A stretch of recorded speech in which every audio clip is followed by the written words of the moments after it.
I am yet back with another video, guys. I'm gonna keep doing this trial videos on and off because I just want to know how things are functioning in YouTube. I mean, I've been watching YouTube. I've been a member of YouTube for the longest time, maybe 15 years, but I've never started creating anything. Like, I always wanted to, but I watched a lot. I mean, I have a lot of ideas, but I don't have enough information about the technicalities, like what can you use or what gets you in trouble with the copyright and all that stuff. So I'll just start with these little tiny videos about just trivial things that just takes my attention.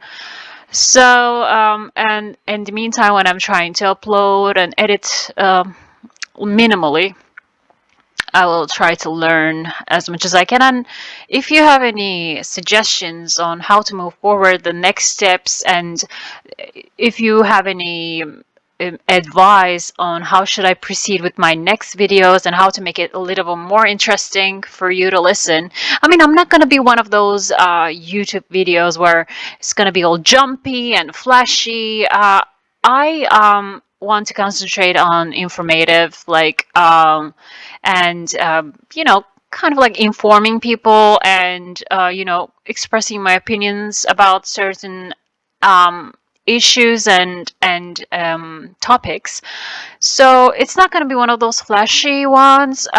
I may go ahead and try to be a little bit more creative, but it's not going to be on the very flashy and loud side of the YouTube, if that makes sense. So today I'm gonna do another trip through the Google Earth, which I love to dig in and find stuff, even in my country or in other countries. I mean, at some point I was working as an international officer, like, let's not say officer.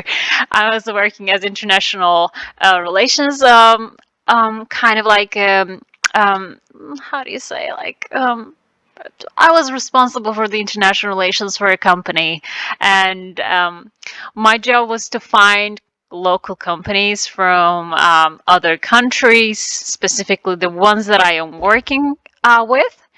Um, so I will zoom in, and I mean, of course, I will do the YouTube search or Google search to find those companies. But when Google was not enough, I will just go in and open my Google Earth and zoom into the streets and find certain objects that I'm looking for, which is related to the business that the company that I was working at that time used to be part of the industry. So I would just find them and zoom in, find phone numbers, and get in touch with them. It just was so intriguing and so fun.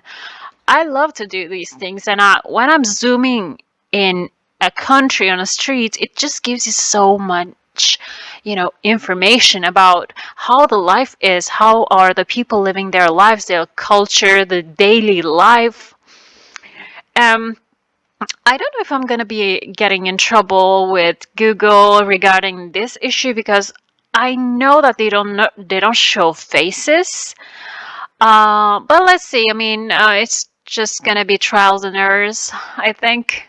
So I'm just gonna go with it and see how it goes. So today I just want to show you one thing that I've noticed. I mean, I knew, but just slapped me in the face like a reality. Um, the people in Istanbul. I mean, Istanbul was it was not such a big city when I was born. I was born in the late 80s.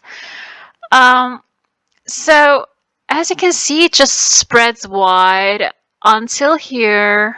I mean, if you look back at the maps from that time, you probably will not see as much gray around these areas in the mountains. I mean, you probably will find this area of greenery, which is a small mountain where the only place they are not allowed to burn and prepare for construction of the new homes and residences for the riches, you know. So this area, probably the borders were a lot bigger. This green area with the mountains was a lot bigger, maybe till here, but you know, it's the population boom and everybody is trying to go to the big city and make big buck. So they all come here, and I mean, my family was one of those too. They came here in 60s and 70s.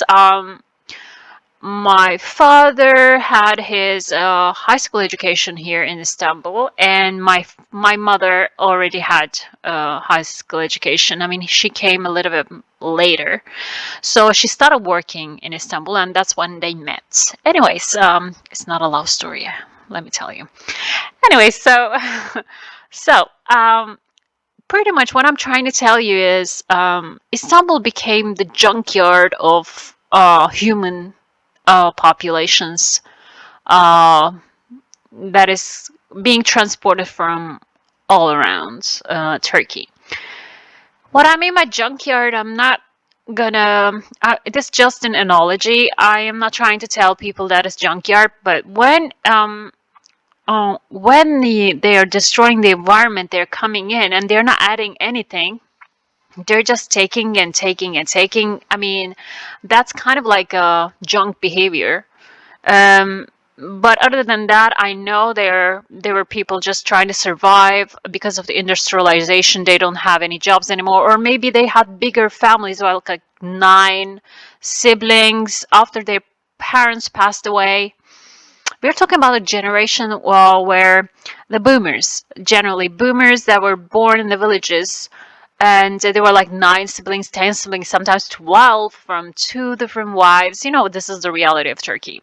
So when the parents die, these 12 people just fight each other, and you know, sibling becomes rivalry, and they cannot stay in the same village anymore. Or the lands that they shared will be divided into such small portions that they cannot possibly support their families and livelihood. So that's when they just try to sell everything off. The whole family will come and settle down in a mountaintop, in a up on a hill, secluded from whatever that's happening in the city center. So it will go off radar of the government inspections, and nobody's gonna just ask them, "Hey, why are you occupying this land?" So this is pretty much the situation in most of the border towns and border neighborhoods of Istanbul.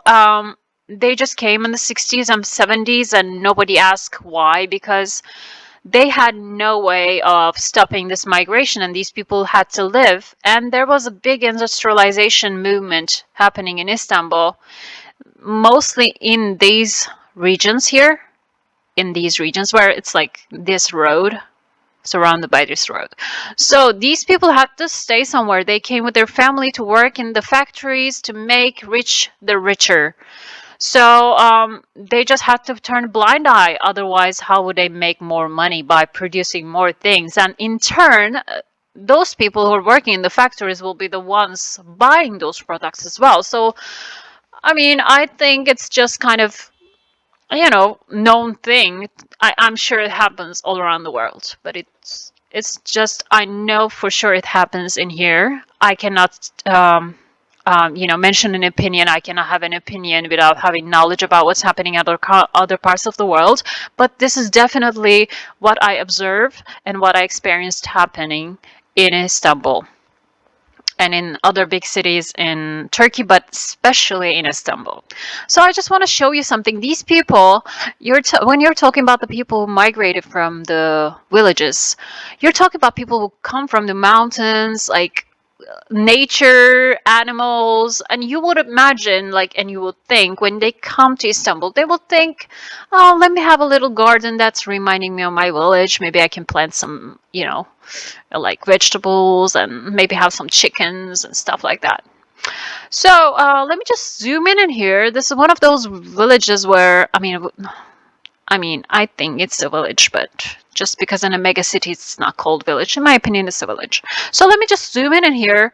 There is a neighborhood in here that is called garden houses. Like, I mean, like it's the translation would be like houses with gardens. And let me just zoom in and see how do houses with gardens look like there.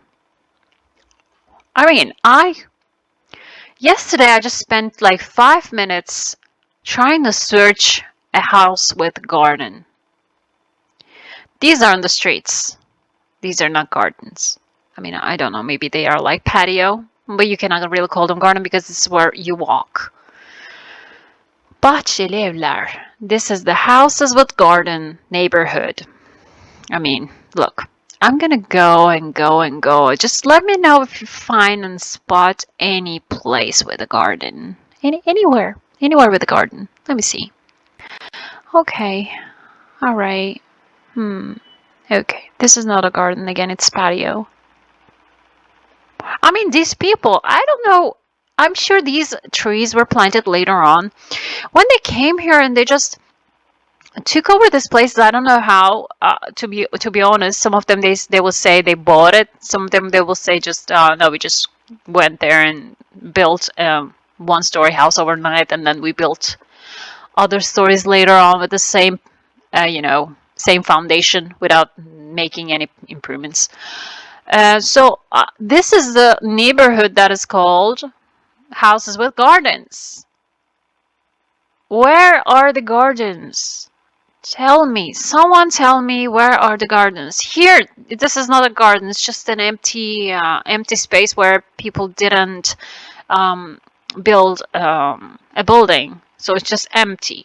It's not a garden that belongs to any of these buildings. So it's just very confusing when people from the villages come from the oxygen and the fresh air, mountains, animals, birds, and butterflies, and they just come here and stay in these kinds of houses, which means like it's still. I'm not guilting, and I'm not blaming any of them for the way that they chose to construct these, but it's just very interesting, and you can tell it was all about survival at that time. All about survival. If you ask them now, and ask them if you have had the chance to build this building, for example, would you make a garden, a small garden?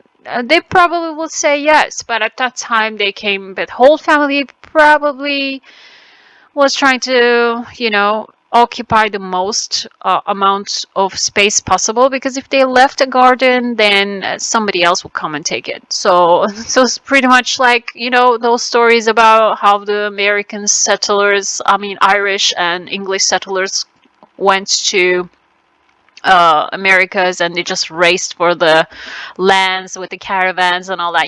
This the scenes from the movies. That's what I remember. I mean, I don't know. So this pretty much it. It was like a Hunger Games, and that's how most of the neighborhoods in Istanbul is formed. I mean, I'm going and going and going, and I cannot find any gardens in here. So that's the situation, guys.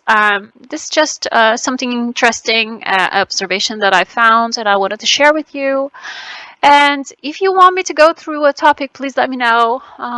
Thank you, and see you in the next videos. Bye!